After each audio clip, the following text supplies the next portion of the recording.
میرا سوال یہ ہے کہ کچھ مولوی حضرات جو ہیں بولتے ہیں مزاروں پہ جانا چاہیے، کچھ حضرات بولتے ہیں کہ مزاروں پہ نہیں جانا چاہیے۔ مزاروں پہ جا کے دعا مانگنے کا طریقہ کار کیا ہونا چاہیے؟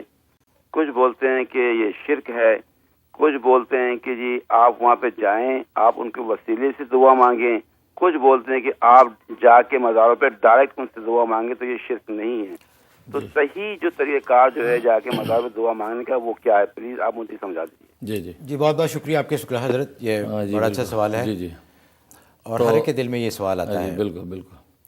تو یہ اصل میں مزاروں اور قبور پہ جانے کی کوئی ممانعت نہیں ہے، اصل ممانعت وہاں جا کر کرتا کیا ہے۔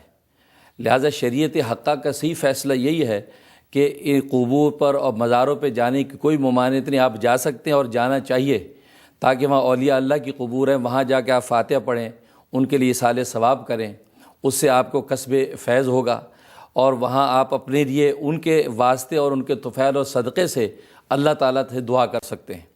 ڈائریکٹ ان صاحب قبر سے مانگنا جائز نہیں ہے کہ آپ ہمیں یہ دے دیں یہ دے دیں، وہ جائز نہیں ہے۔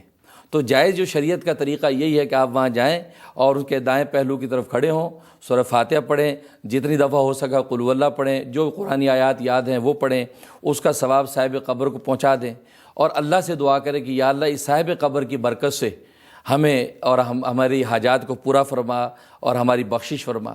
تو دعا اللہ سے کرنی، مانگنا اللہ سے ہے، لیکن یہ کہنا کہ قبور پہ جانے کی ممانعت ہے، جانا ہی جائز نہیں ہے، ایسا شریعت کا کوئی فیصلہ نہیں، جانے کی ممانعت نہیں۔ ہاں یہ الگ بات ہے کہ جو لوگ جانے سے بھی منع اس لیے کرتے ہوں کہ وہاں جا کر لوگ جو ہے وہ خرافات کریں گے، شرک کریں گے، اس وجہ سے روکتے ہوں، تو ان کی نیک نیتی پر ہم شک نہیں کر سکتے۔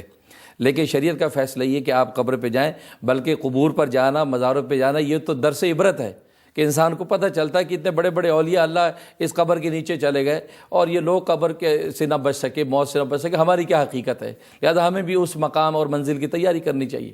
تو عبرت کے لیے جائیں اور وہاں ان کے لیے فاتحہ پڑھیں شریعت کے مطابق اور دعا کریں، اس میں کوئی ممانعت نہیں ہے۔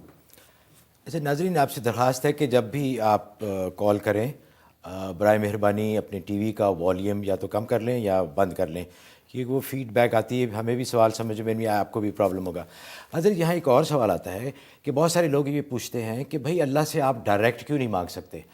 آپ کو یہ جو وسیلہ ہے اس کی کیا ضرورت ہے؟ اللہ نے جب خود کہا ہے کہ بھی آپ مجھ سے مانگو، میں آپ کی دعا میں سنتا ہوں، میں آپ کی شہرک سے بھی زیادہ قریب ہوں، تو یہ وسیلے کی ضرورت کس لیے پیش آئی؟ اصل میں وہ وسیلے میں مانگتا اللہ سے ہی ہے، جیسے میں نے عرض کیا کہ اللہ سے مانگ رہا ہے کہ اللہ اس صاحب قبر کی برکت سے یا نبی پاک صلی اللہ علیہ وسلم کے صدقے اور طفیل سے ہماری یہ دعا قبول فرما، تو اللہ سے مانگ رہا ہے۔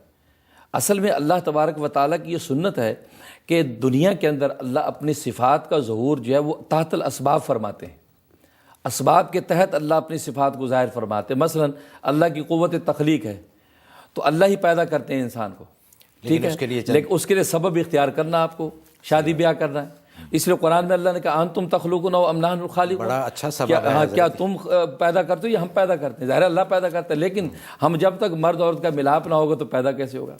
اسی طریقے سے دوسری جگہ فرمایا کہ انتم تزرعون ام نحن الزارعون، کیا تم کھیتی اگاتے یا ہم اگاتے ہیں؟ حالانکہ کاشتکار بیج ڈالتا پھر اگتی ہے، سبب ہم نے اختیار کرنا ہے، پھر اللہ تعالیٰ اپنی قدرت کو ظاہر فرماتے ہیں۔ اور یہ ضروری بھی نہیں ہے کہ اگر آپ سبب اختیار کریں تو یہ اختیار اللہ کا ہے، جی اللہ کے قدرت اللہ کی ہے، ضروری نہیں کہ ہر دفعہ کھیتی اگے۔ کیونکہ اگر یہ جو لوگ کہتے ہیں کہ جی وہ ڈائریکٹ اللہ سے مانگنا چاہیے تو پھر ان کو مانگنے کی بھی ضرورت نہیں ہونی چاہیے۔ اللہ دلوں کے حال جانتا، آپ منہ سے مانگے بھی نا تو آپ دعا کا بھی انکار کر بیٹھیں گے، تو اس لیے یہ اس کی کوئی لمٹ نہیں۔ ایک اور